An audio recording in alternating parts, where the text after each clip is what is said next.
ఏండోయ్, ప్రతిసారి బిర్యానీలు కాకుండా ఒకసారి మా అమ్మ స్టైల్లో టమాటా పులావ్ చేయండి. ఇలాగా అదిరిపోద్ది టేస్ట్.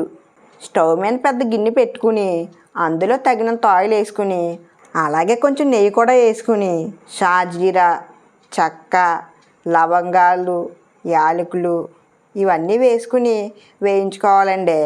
సగం వేగిన తర్వాత జీడిపప్పు కూడా వేసుకుని దోరగా వేయించుకుని కోసి పెట్టుకున్న ఉల్లిపాయ పచ్చిమిర్చి వేసుకుని లైట్ బ్రౌన్ కలర్ వచ్చేంత వరకు వేయించుకోవాలండి.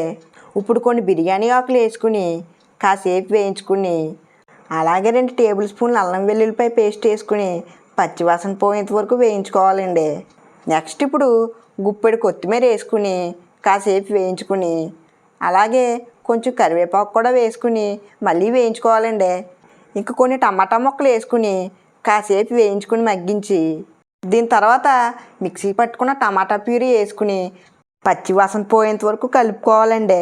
ఇప్పుడు మూత పెట్టి 2 నిమిషాలు ఉడికించుకోవాలండి. తర్వాత 1/4 టీ స్పూన్ పసుపు, 2 టేబుల్ స్పూన్ కారం ఇవన్నీ వేసుకుని ఒకసారి కలుపుకొని ఇంకా నెక్స్ట్ 1 టీ స్పూన్ ధనియాల పొడి, 1/2 టీ స్పూన్ జీలకర్ర పొడి ఇవి వేసుకుని మళ్ళీ కలుపుకోవాలండి. ఇంకా తర్వాత రుచికి తగినంత ఉప్పు వేసుకుని బాగా మిక్స్ చేసుకోవాలండి. ఇప్పుడు కడిగి పెట్టుకున్న బియ్యం వేసుకుని ఒకసారి మళ్ళీ కలుపుకొని తర్వాత బియ్యానికి సరిపడా నీళ్ళు వేసుకోవాలండి. మామూలు బియ్యం బదులు మీరు బాస్మతి రైస్ కూడా వేసుకోవచ్చండి. 1 గ్లాసు బియ్యానికి 2 గ్లాసులు నీళ్ళు వేసుకోవాలండి.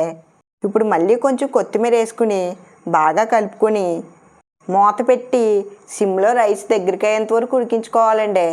అయిపోయిందండి మన గుమ్మగుమ్మలాడే టమాటా పులావ్. ఈ రెసిపీ ఎలా ఉందో ఓ కామెంట్ చేయండి. ఇంక ఈ వీడియోకో లైకు, షేరు అలాగే ఇలాంటి మంచి వంటకాల కోసం సబ్స్క్రైబ్ చేసుకుని దాని పక్కనున్న బెల్ ఐకాన్ ఆన్ చేసి పెట్టుకోండి. ఉంటానండి, బాయ్.